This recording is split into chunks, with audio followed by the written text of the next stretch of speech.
हरे कृष्ण। दोस्तों, आपका स्वागत है हमारे चैनल अनोखे किस्से में। दोस्तों, आज की कहानी है कि यदि हम भगवान पर विश्वास करते हैं तो किस प्रकार भगवान हमारे विश्वास की लाज रखते हैं। आज हम आपको इसी विषय पे एक रोचक कहानी बताने जा रहे हैं। तो आइए चलिए सुनते हैं कहानी।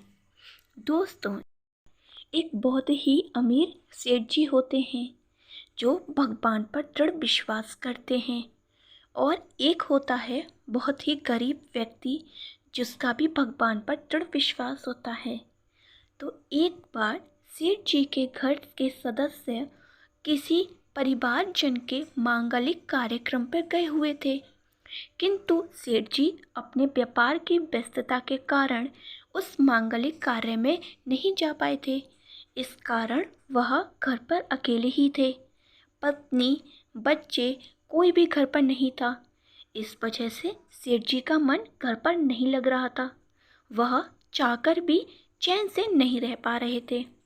उन्हें लग रहा था घर में कोई नहीं है, किससे बातें करूं, अपना मन कैसे हल्का करूं, यह खाली घर मुझे काटने को दौड़ रहा है।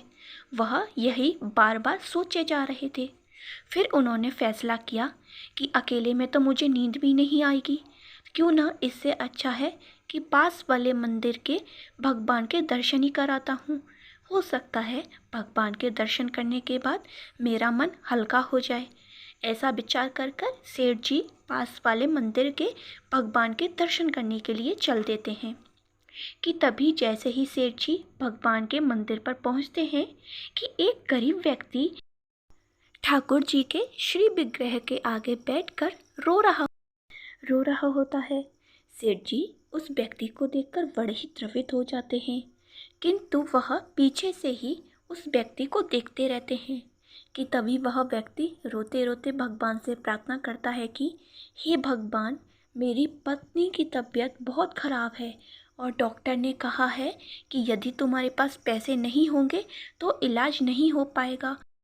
वह व्यक्ति भगवान से प्रार्थना कर रहा होता है कि हे भगवान, आप मेरी सहायता कीजिए, मुझे अपनी पत्नी को बचाने में मेरी मदद कीजिए।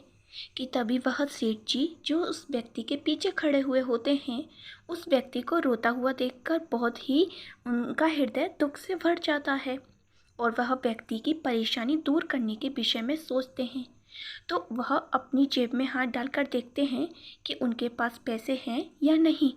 कि तभी वह अपनी जेब में से पैसे निकाल कर उस व्यक्ति को दे देते हैं जो व्यक्ति भगवान के सामने बैठकर रो रहा होता है, और उसे पैसे देते हुए बोलते हैं कि लो भैया, मेरे पास इस समय इतने ही पैसे हैं, क्या इतने पैसे से तुम्हारी पत्नी का इलाज हो सकता है। तो वह व्यक्ति हंसते हुए कहता है कि हाँ, इतने पैसे पर्याप्त हैं। डॉक्टर ने जितनी दवाई और इलाज का खर्चा बताया है उतने पैसों में यह हो जाएगा। तब वह सेठ जी उस व्यक्ति को पैसे दे देते हैं। फिर भगवान के आगे फिर वह सेठ जी भगवान के दर्शन करते हैं और मन ही मन यह विचार करते हैं कि शायद इसी वजह से मुझे घर पर बेचैनी हो रही थी कि भगवान को मेरे जरिए अपने भक्त की मदद करवानी थी।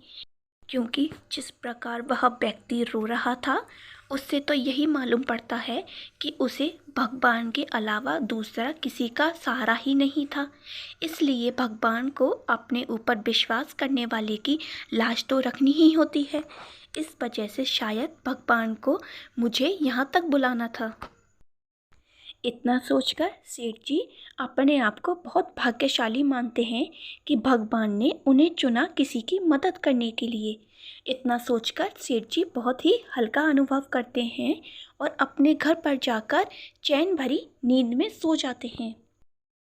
तो दोस्तों, इस कहानी से हमें यह शिक्षा मिलती है कि यदि हम पूर्णतः भगवान पर आश्रित हो जाते हैं तो भगवान को हमारे विश्वास की लाज रखनी ही पड़ती है, क्योंकि उनका नाम है भक्त वत्सल, शरणागत वत्सल।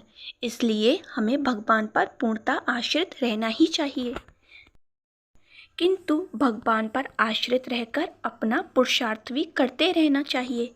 तो दोस्तों, ऐसी ही अनेकों कहानियाँ सुनने के लिए हमारे चैनल को सब्सक्राइब करें और यदि आपको यह कहानी पसंद आई हो तो एक लाइक अवश्य करें। धन्यवाद।